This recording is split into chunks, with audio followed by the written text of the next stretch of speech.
হ্যাঁ হ্যাঁ। তো যাই হোক, অনেক সুন্দর দুটি পালা দিয়েছেন কর্তৃপক্ষ হতে, গুরু এবং শিষ্য। আসলে আজকে এখানে একটি পবিত্র উরুস মাহফিল, গুরু ভক্তির এখানে মেলা, সেই হিসাবে আজকে অনেক সুন্দর একটি পালা দিয়েছেন গুরু শিষ্য। তো গুরুর ভূমিকায় আমার উস্তাদ সমতুল্য উস্তাদ রতন সরকার, অনেক বড় মাপের শিল্পী, ওনাকে দিয়েছেন গুরুর ভূমিকা। আর আমি অধম স্বামী সরকার হইতে পারি নাই,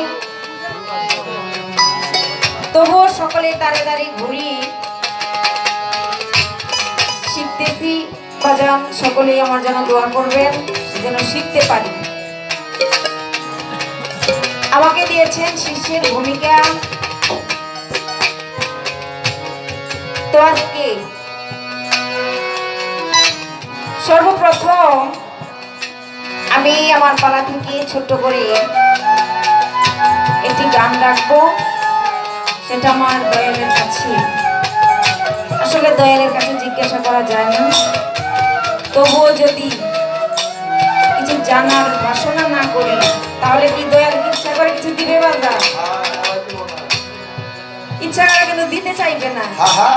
দয়ালের কাছে আমার একটু জানার, দয়া করে আমার গুরু যদি আমাকে একটু বুঝিয়ে বলেন, যদি আমাকে একটু বুঝান, তাহলেই হয়তো বুঝতে পারবো।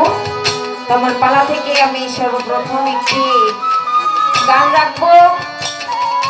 তো পালায় যাওয়ার আগে এখানে আমার অনেক বাবাজিরা রয়েছে, অনেক গণ্যমান্য ব্যক্তি রয়েছেন,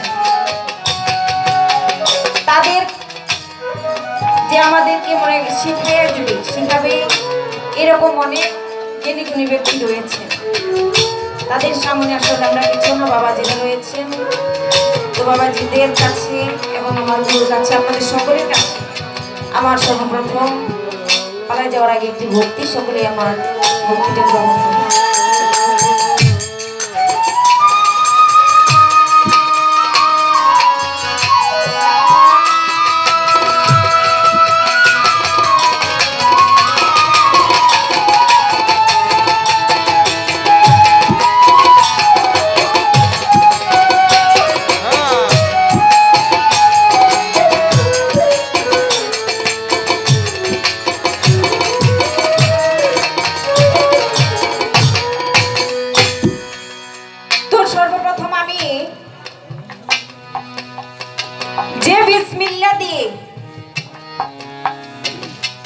আল্লাহ তাআলা বলেছে,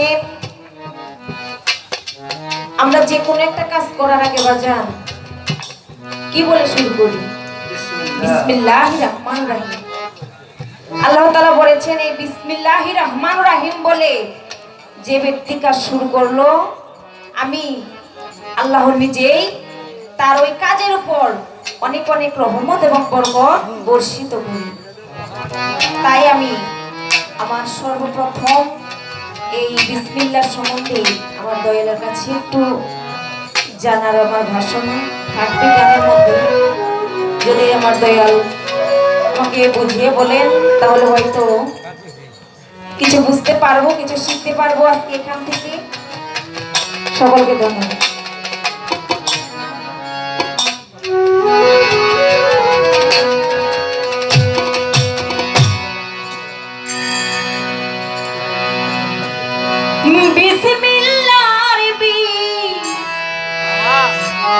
দশ খণ্ড হলো, বলো দয়া আমায় বলো,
এরকম করে একা রইল কোন অক্ষরে কি প্রকারে ভাগ হলো দয়া এই বিসমিল্লাহ আমরা সকলেই জানি যে জোড়ায় জোড়ায় যদি ভাগ করতে যাই তাহলে দেখা যাবে যে দুই ভাগ যদি করি তাহলে হয় 9 9 8 19টাতে হলো 19 বলছি এই যে 18 ভাগ হইল আর এক ভাগে এই এক ভাগটা কোথায় গেল আরেকটি কথা আমার দয়ালের কাছে আমার জানার ভাষণা এই যে বিসমিল্লাহ বলে আমরা যারা মুসলমান আছি তারা যে কোনো একটা কাজ করার আগে বিসমিল্লাহ বলে কাজটা শুরু করি সেখানে কি হয় আল্লাহর রহমত বরকত বর্ষিত হয় তো বাজান আমি এই বিসমিল্লাহ বইলা 2 বছর আগে বাজান মাটির ব্যাংক কিনে এই মাটির ব্যাংকে 500 টাকা রাখছিলাম তো এই 500 টাকা আমি বিসমিল্লাহ বলে রাখছি আমি মনে মনে ভাবছিলাম যে এই বিসমিল্লাহ বলে রাখলে তো আল্লাহর রহমত এবং বরকত বর্ষিত হবে 1 বছর 2 বছর পর হয়তো আমার ওই 500 টাকা থেকে 1000 2000 3000 এরকম টাকা হবে তো যখন বাজান 1 বছর পরে আমি ওই ব্যাংকটা ভাঙছি ভাঙ্গা দেখি যে সেখানে তো আল্লাহর রহমত বর্ষিত হয়ই নাই দেখা যায় আমার টাকাটা স্মৃতি পয়রা নষ্ট হইয়া এখন দোকানে নিলেও আমার টাকাটা চলে না আমার দয়ালের কাছে জানার বাসনা দয়া এই যে বিসমিল্লাহ বইলা যে আমি ব্যাংকে টাকাটা রাখলাম এখানে আমার রহমত না হইয়া আমার যে টাকাটা স্মৃতি পয়রা নষ্ট হইয়া গেল এর পিছনে কারণটা কিভাবে আমরা বিসমিল্লাহ পাঠ করলে এতে কি আমার বলারই কোনো দোষ ছিল না আমার মুখেরও কোনো দোষ ছিল